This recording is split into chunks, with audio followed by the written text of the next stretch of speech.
साधकों को हमारा नमस्कार।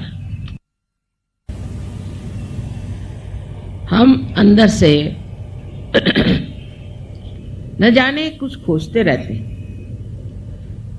संतोष हमारे अंदर नहीं और कोई भी चीज बर्दाश्त करने की हमारे अंदर शक्ति नहीं है। सो ये जान लेना चाहिए कि हमारे अंदर ये असंतोष, ये तकलीफें, ये परेशानियां, चिंता, ये क्यों है? इसका कारण हमारा मन है। और ये जो मन जिसे हम कहते हैं, ये हमने ही बनाई हुई एक संस्था है। ये संस्था हमने दो प्रतिक्रियाओं से बनाई है। एक तो हमारे अंदर जब अहंकार हो जाता है तो उस अहंकार के कारण हम प्रतिक्रिया करते हैं। कोई हमारा अपमान करे या किसी पर हमें गुस्सा हो या हम किसी को नाश करना चाहें, इस सब चीज़ों से एक हमारे अंदर विचारों का बड़ा भारी तूफान उठ जाता है और उसी के बुलबुले तैयार हो जाते हैं। और दूसरी तरफ हमारी प्रतिक्रिया होती है वो हमारे संस्कारों से।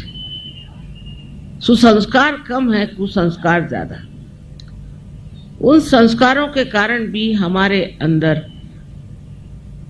प्रतिक्रिया स्वरूप अनेक विचार इकट्ठे हो जाते हैं और ये सारे विचार इकट्ठे होकर एक मन नाम की संस्था हमारे अंदर बना देती है और उसी के सहारे हम चलते हैं, उसी की हम गुलामी करते हैं। जिस प्रकार अब हमने घड़ी बनाई और हम घड़ी की गुलामी करते हैं। हम घड़ी की गुलामी करते हैं और उस गुलामी के सहारे हम बंधे चले जाते हैं। हमने कंप्यूटर बनाया, अब उसकी गुलामी करते हैं।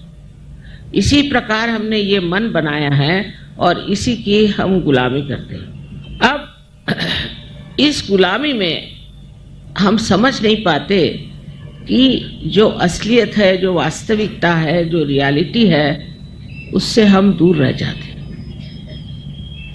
इसी तरह से इस मन से परे जाना चाहिए। जब तक हम इस मन से परे नहीं जाएंगे तब तक हमारे अंदर, मन के अंदर किसी भी प्रकार की शांति प्रस्थापित नहीं हो सकती। और उसके लिए परमपिता परमेश्वर ने हमारे अंदर एक कुंडलिनी नाम की शक्ति रखी, जिसकी जागृति से हम उस मन को लांग कर और चारों तरफ व्यापी हुई इस परमात्मा की शक्ति से एकाकारिता प्राप्त कर सकते हैं। अब जैसे हर एक चीज का मार्केट होता है, उसी तरह कुंडलिनी का भी मार्केट हर जगह या इसका आप मार्केट नहीं कर सकते। ये एक जीवंत क्रिया है, इसे आप बेच नहीं सकते। जैसे जमीन में एक बीज लगाने से वो अपने आप स्फुरित होता है, उसी प्रकार आपके अंदर बसी हुई कुंडलिनी भी अंकुरित होती है अपने आप सहज। उसके लिए कुछ करना नहीं होता।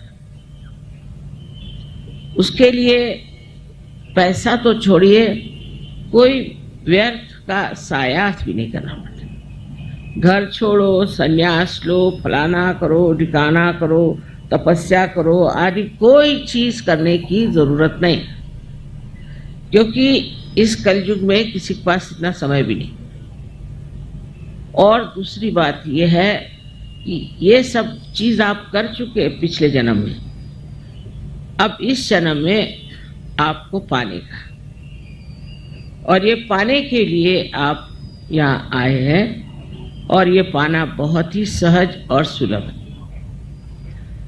पहले तो जब ये कुंडलिनी जागृत होती है तो आपके हाथ से चैतन्य की लहरियां बहने लगती है, तो चारों तरफ फैली हुई जो शक्ति है जिसको आज तक आप सुनते आए हैं, वो शक्ति आपके अंदर से बहने लगती है।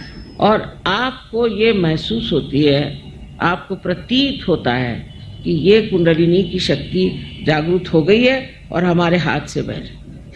और जब ये शक्ति आपके हाथ से बहने लगती है तो आप वास्तविक में शक्तिशाली होते हैं। कोई पैसे से या मगरूरी से शक्तिशाली नहीं होता। शक्तिशाली होता है ये अंदर की शक्ति से, और ये अंदर की शक्ति जब तक हमारे अंदर जागृत नहीं होगी, हम कभी शक्तिशाली समर्थ नहीं हो सकते। अब ये शक्ति आप सबके अंदर है, और इस शक्ति का लाभ उठाना यह आपका आज का परम कर्तव्य है। अगर आपने इसका लाभ नहीं उठाया तो इसका जो कुछ भी मूलभूत सवाल होगा वो ये कि क्यों नहीं उठाया आप, क्योंकि ये आवश्यक है। हर एक धर्म में बताया है कि तुम्हारा फिर से जन्म होना चाहिए। वो जन्म जिसे हम पुनरुज्जीवन कहते हैं, जिसे हम आत्म साक्षात्कार कहते हैं, उसे प्राप्त करना चाहिए। पर उसे लोग अगर सोचे कि काली विद्या से प्राप्त करें तो वो बड़ी गलतफहमी में है। उल्टे काली विद्या में जाने से बहुत नुकसान होते हैं, बहुत तकलीफें हो जाती हैं, इससे कोई फायदा नहीं होता। उल्टे आपके पैसे चले जाते हैं और आपको कोई न कोई बीमारियां लग जाती हैं। बहुत जरूरी है कि आप इस आत्म साक्षात्कार को प्राप्त करें। इसके प्रकाश में आपको पूर्ण शांति प्राप्त होगी। इतना ही नहीं, लेकिन इसके प्रकाश में आपको केवल सत्य जो है, एब्सोल्यूट ट्रूथ जो है, वो पता होगा। आपके उंगलियों पर आप जान सकें। सहयोग से हजारों लोगों की तंदुरुस्ती ठीक हो गई। बहुत सारी बीमारियां भाग खड़ी हुई। कैंसर जैसी बीमारी लोगों की ठीक हुई। उसमें कोई पैसा देने का नहीं, किसी डॉक्टर के पास जाने का नहीं, आप अपनी ही शक्ति से इसे ठीक कर सकते हैं। इसको दूसरे के पास जाने की जरूरत नहीं, कुछ करने की जरूरत नहीं। और जब इतना आसान है तो इसे क्यों न प्राप्त करें। किसी भी प्रकार की आपको अगर दुविधा है, जैसे समझ लो आपके बच्चे पढ़ने लिखने में ठीक नहीं चल रहे हैं, कुंडलिनी के जागरण से मैंने देखा है कि बच्चे क्लास में फर्स्ट आने लग जाते हैं, क्योंकि हमारे अंदर की जो मस्तिष्क की शक्ति है वो न जाने 1000 गुना बढ़ जाती है। मनुष्य जो है असल में चरित्रवान और धार्मिक होता है, असल में, नकली नहीं तो सवेरे जाओ मंदिर में और शाम को और सबको मारो पीटो करो। वास्तविक में धार्मिक वो अंदर से हो जाता है। और ये धर्म जो है सारे विश्व में एक ही धर्म है, और वो धर्म है प्यार का, प्रेम का, करुणा का। आज तक हमने प्रेम की शक्ति को कभी भी उपयोग में नहीं लाया, इसलिए सारे प्रश्न खड़े हुए। इस प्रेम की शक्ति को अपने अंदर जब हम जागरूक कर लेते हैं तो फिर हम समझते हैं कि हम कितने वैभवशाली हैं, और हमारे अंदर न जाने हजारों तरह की शक्तियां संचरित होती हैं। जैसे आप दूसरों को भी जागृति दे सकते हैं, दूसरों को भी बीमारी ठीक कर सकते हैं, दूसरों का भी आप भला कर सकते हैं और उनको शांति दे सकते हैं। इसको कुछ ज़्यादा सीखना नहीं पड़ता। 1 महीने के अंदर आप अपने ही गुरु हो जाते हैं और आप सब कुछ जानते हैं, जो कुछ आपको करना है और जो चीज़ आपको उपयोग में लाना है। उस वक़्त कोई आपको बताने नहीं आएगा कि ये करो या वो करो। हमने देखा है विदेश में एक रात में लोगों ने ड्रग लेना छोड़ दिया। आज जागृति हुई, कल से ड्रग छूट गया, क्योंकि उस प्रकाश में आप देखते हैं कौन सी चीज़ आपके लिए नाशवंत है और कौन सी चीज़ आपके लिए समर्थक है, और आप छोड़ देते हैं फौरन उस चीज़ को जो आपकी नाशवंत है, क्योंकि आप समर्थ भी हैं। बहुत से लोग छोड़ना भी चाहते पर छोड़ नहीं सकते, पर इसके बाद ये शक्ति आपके अंदर प्रकट होती है और उसके कारण आप उसे एकदम छोड़ देते। तीसरी बात जो है कि जो आपका चित्त है वो पूरी तरह से एकाग्र हो जाता है, उसकी चल बिचल खत्म हो जाती है। एक तो आप शांति में जाके बैठ जाते हैं और शांति में आप एक साक्षी स्वरूप होकर सारे संसार की और एक नाटक की दृष्टि से देखते, जैसे कोई नाटक हो रहा है और ये नाटक देखने में आप समझ सकते हैं कि इसकी क्या गलतियां हैं, क्या अच्छाइयां हैं। आपके अपने स्वयं जीवन के जो प्रश्न हैं उसको भी आप बहुत आसानी से हल कर सकते हैं, क्योंकि आप उन प्रश्नों से बाहर निकल आए। इस प्रकार अनेक विध इसके लाभ हैं, क्योंकि आप एक महान ऊंचे दर्जे के इंसान हो जाते हैं और ये परिवर्तन होना जरूरी है। इस परिवर्तन से सब तरह से